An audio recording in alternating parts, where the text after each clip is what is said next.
มุมน้ำเงิน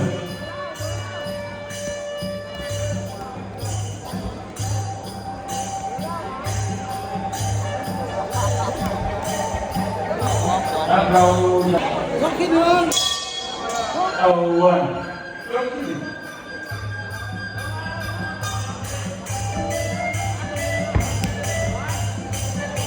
ครับซ้ายกับขวานะครับเดินครับมือซ้ายเพชรหลวงขวาครับ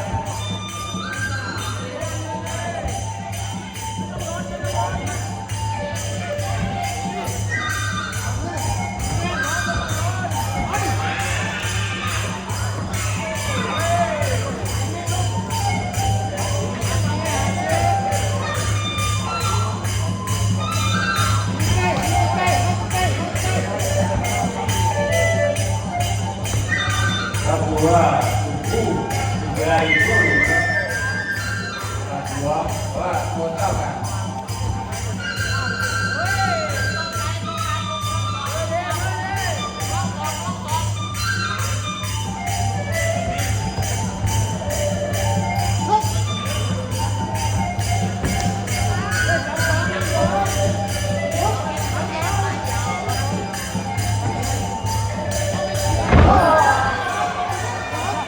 ครับนะ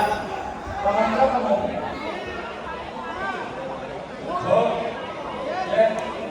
แปดต้องต่อครับ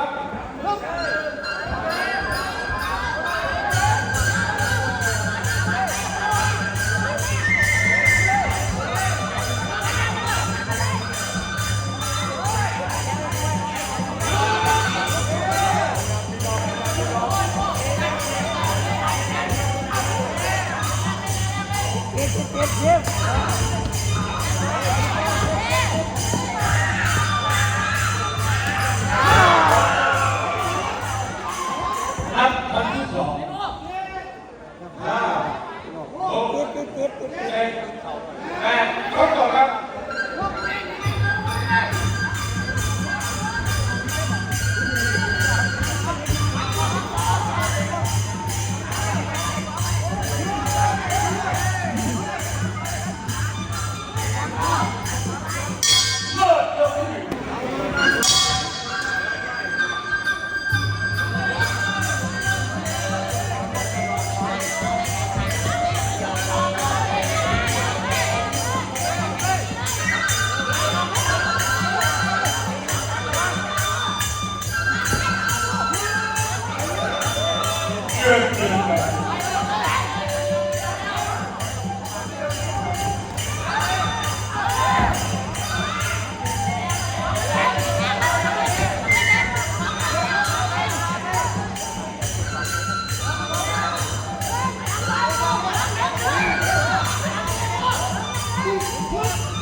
หมดประการจัดลงที่สาม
เดินเลยเดินเตะขาอะไรไปเลย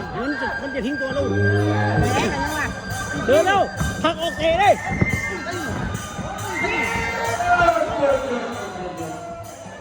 ครับถูกต้องครับการถูกต้องถ้าต้องไปอาจเจ็บมวยคู่เป็นไม่ได้ครับไม่เป็นไรครับให้กำลังใจกับผู้แพ้นะครับ